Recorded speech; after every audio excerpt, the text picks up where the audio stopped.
Amigos, las ventas comerciales siguen creciendo, así lo refleja la última encuesta trimestral de la Cámara Nacional de Comercios.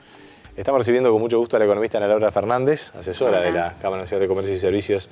Buenas noches y gracias por estar en Claves Económicas. Muchas gracias a ustedes por la invitación. Bueno, es una información que ustedes generan que es de mucha utilidad y tiene mucha repercusión porque, si bien por supuesto en la economía y en el análisis y en la información se maneja mucha información del sector público y algunas fuentes privadas, la Cámara trimestre a trimestre pone cifras de la evolución de las ventas reales y además rubro a rubro, ¿verdad? Uno puede ver qué pasa con la vestimenta, qué pasa con los supermercados, qué pasa con las ferreterías. Y las cifras del primer trimestre del año 2011 muestran un crecimiento. Usted no tiene un indicador global, hacen los indicadores rubro por rubro, ¿verdad? Sí, justamente. Nosotros a través de la encuesta lo que hacemos es reflejar la evolución de las ventas, sector comercio y servicios. Para este caso es simplemente Montevideo, porque sería muy complicado llevar la encuesta para la totalidad del país, dado que es una encuesta que se realiza cara a cara, va nuestro encuestador con el comerciante, el empresario, tiene una reunión y así se va juntando, relevando la información de los distintos sectores. Comparamos primer trimestre del 2011, en este caso, contra primer trimestre del 2010, los distintos rubros, y ahí vemos cómo va evolucionando el sector comercio y servicios a lo largo del año, hacemos comparaciones, hacemos series y demás. Y bueno, como tú decías, en este primer trimestre tenemos tasas de crecimiento positivas y tasas de variación positiva en la casi totalidad de los sectores. Es algo que se venía ya sucediendo trimestres anteriores durante el 2010. Y bueno, las distintas variables que conforman o que afectan a lo que serían las ventas dentro de lo que sería comercio y servicios están jugando un papel de forma positiva que estaría dando estos resultados. ¿Sí? Tenemos sectores como, por ejemplo, automóviles, que está liderando el crecimiento, ya lo venía haciendo a lo largo del 2010, continúa durante el 2011, cifras cercanas más del 30% de crecimiento de las ventas. Algunos sectores que a nosotros nos interesan y que son importantes para el comercio en general y para el ciudadano y la Cámara también, para los distintos empresarios, en el caso, por ejemplo, de electrodomésticos, ¿sí? Crecimientos cercanos al 8%. Sí, quizás un poco cierta desaceleración de lo que se venían registrando trimestres anteriores, pero también hay que ver que estamos comparando en el caso de electrodomésticos contra un trimestre del 2010, primer trimestre del 2010, donde las ventas realmente habían sido muy importantes por todo el tema del mundial y eso realmente afectó al rubro electrodomésticos en forma positiva, ¿no? Había sido muy impactante, de todas maneras sigue creciendo. Sigue creciendo. Seguramente allí hay un tema cambiario al cual vamos a ir. Antes una aclaración, las cifras que ustedes plantean son en términos reales, es decir, ventas en pesos descontado por inflación. Ahí va, lo que serían unidades físicas, para ver realmente si aumentó, disminuyó y no ver el efecto precios, que ahora que estamos en un proceso inflacionario importante tendría mucho peso, ¿no? Entonces, para ver realmente si el empresario o comerciante aumentó o disminuyó sus ventas, por eso hacemos deflactando la variación de los precios. Por el IPC. Exactamente. Que rubro a rubro, ¿no? Lo que hacemos es sacamos datos del INE y rubro a rubro vamos deflactando. Efectivamente, hay un factor, como decíamos, de incidencia en lo que es, por ejemplo, electrodomésticos, que en los supermercados crecieron 13,8 y en el resto al 4,1. Sí, nosotros lo que hicimos este trimestre, en el caso, por ejemplo, de supermercados, rubro, nosotros tenemos como rubro general supermercados, es un rubro que compone, pero a su vez hay que entender que dentro de supermercados el mix de ventas es muy importante. Si bien alimentos es el mayor peso, pero dentro de supermercados sabemos y cada vez con mayor cantidad se vende computación, electrodomésticos, vestimenta. Entonces lo que tratamos es, ya que manejamos esa información, los informantes de los supermercados nos las pueden dar desglosado por rubro a rubro, y dijimos, bueno, ir un poco más allá hacia el análisis. Y ahí fue que desglosamos y justamente dentro de supermercados el rubro computación, juguetería, electrodomésticos están liderando las ventas, en lo que refiere a tasas de crecimiento, ¿sí? Claro. Eso refleja no solamente la evolución de la economía, sino también cambios en la estructura comercial. Los patrones de consumo, que eso también se refleja en lo que son las ventas y demás, ¿no? Diferente, sí, es muy claro, y esto es recurrente en los últimos años, que las ventas de artículos de bazar en supermercados crecen y en los locales especializados está más complicada la cosa, ¿no? Sí. Esto es lo que estamos mostrando entonces, es que el consumo de alguna manera sigue creciendo, más allá de que ya venía con crecimiento antes, lo cual tal vez tenga incluso más valor, ¿verdad? Porque seguir acumulando después de un boom de consumo como hubo, por ejemplo, en electrodomésticos el año pasado, efectivamente es destacable. ¿Cómo incide el tema tipo de cambio? Es decir, efectivamente los negocios que están más en el giro del dólar están vendiendo más. Exactamente, o sea, que ellos aquellos sectores de bienes de tipo importado, bienes durables, obviamente tienen, o sea, sus precios están viéndose disminuidos por la baja del tipo de cambio y eso obviamente estimula el consumo de ese tipo de bienes. Electrodomésticos, automóviles, es un claro ejemplo de ello.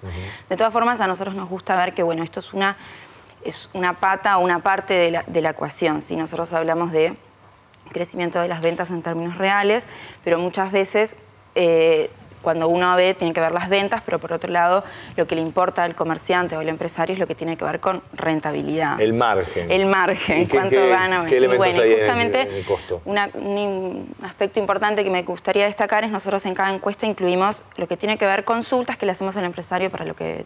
Bueno, cómo está la realidad, cómo ve perspectivas a futuro, 2011 y demás. Y justamente en este caso, en esta encuesta, incluimos, bueno, cuáles son aquellos aspectos que ustedes consideran esenciales que el país debería resolver durante el 2011, debería tomar en cuenta el gobierno en sí, las autoridades, para que el crecimiento que está viviendo hoy la economía sea sostenible a lo largo del tiempo. Y bueno, y dentro de esas preocupaciones, bueno, obviamente la inflación. ¿Sí? La inflación es la que está primera. Sí, está en primer punto, sí. Y luego bajamos un poquito más y tenemos el tema de la presión fiscal, todo lo que tiene que ver con gasto del Estado, directamente relacionado con lo que tiene que ver presión fiscal, tributos que el empresario debe afrontar día a día, ¿sí? Y luego tiene que ver también el tema de, bueno, eso está asociado directamente a costos, ¿sí? Tanto salariales como no salariales. Y otro de los temas que está preocupando es lo que tiene que ver con la conflictividad laboral, cómo afecta la actividad económica del empresario y de todos en general, porque eso repercute en todos nosotros y eso a su vez también genera costos adicionales para el empresario. Y otro de los temas preocupantes es el tema de la educación.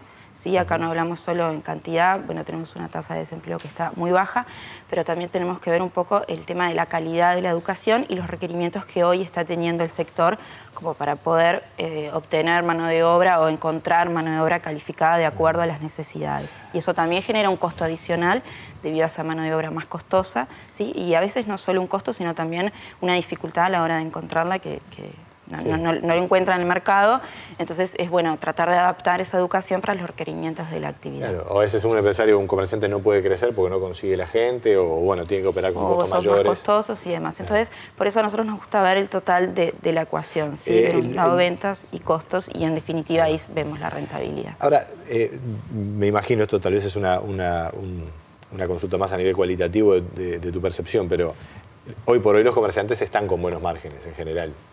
Sí, bueno, o sea, nosotros acá no hablamos de rentabilidad y demás, pero sí, o sea, importa el costo, los costos salariales a los cuales se está enfrentando el comerciante y esa rigidez que estamos teniendo, o sea, eso es una preocupación para el comercio hoy en día. Y bueno, y los procesos inflacionarios, el ajuste directo de los salarios con el tema del aumento de precios, eso genera realmente preocupaciones.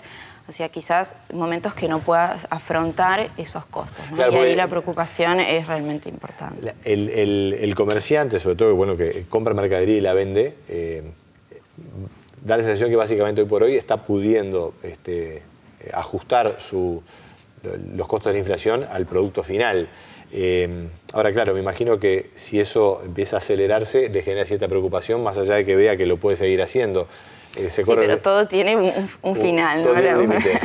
Y los ciclos existen y bueno, y justamente lo que nosotros desde la Cámara de Comercio es justamente de tratar de o sea, lo que nosotros insistimos dentro de la Cámara de Comercio es que tratar de que este momento de bonanza que se está viviendo el país pueda ser sostenible a lo largo del tiempo.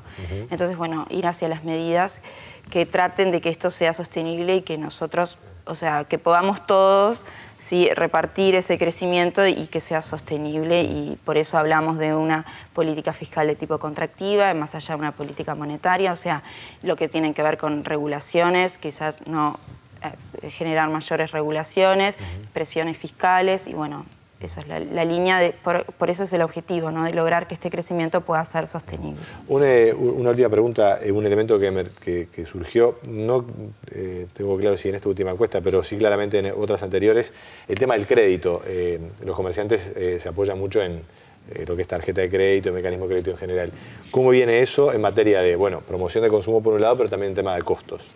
No, eso en realidad estimula lo que sería el consumo. Es una variable más que juega a favor del aumento del consumo y favorece a que se den estas cifras, ¿sí? Lo que tiene que ver con aumento del crédito, aumento de los ingresos, una tasa de desempleo que está baja. O sea, todo eso favorece en forma obviamente positiva lo que sería el aumento que se registra en estas tasas de crecimiento a nivel Ahora, algunos comerciantes habían tenido una cierta queja o preocupación por los costos de tarjetas y las alícuotas.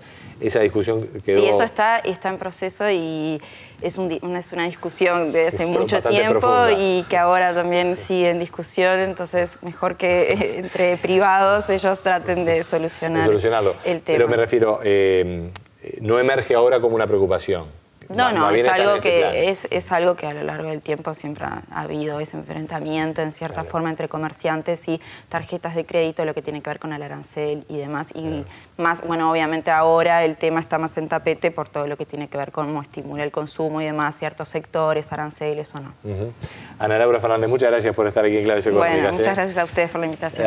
Economista asesora de la Cámara de Comercio. Amigos, después de la pausa, el economista Julio de Brun, el secretario ejecutivo de la Asociación de Bancos Privados del Uruguay, el gobierno, el Banco Central resolvió aumentar los encajes. ¿Qué consecuencias tiene esto en la banca? Después de la pausa.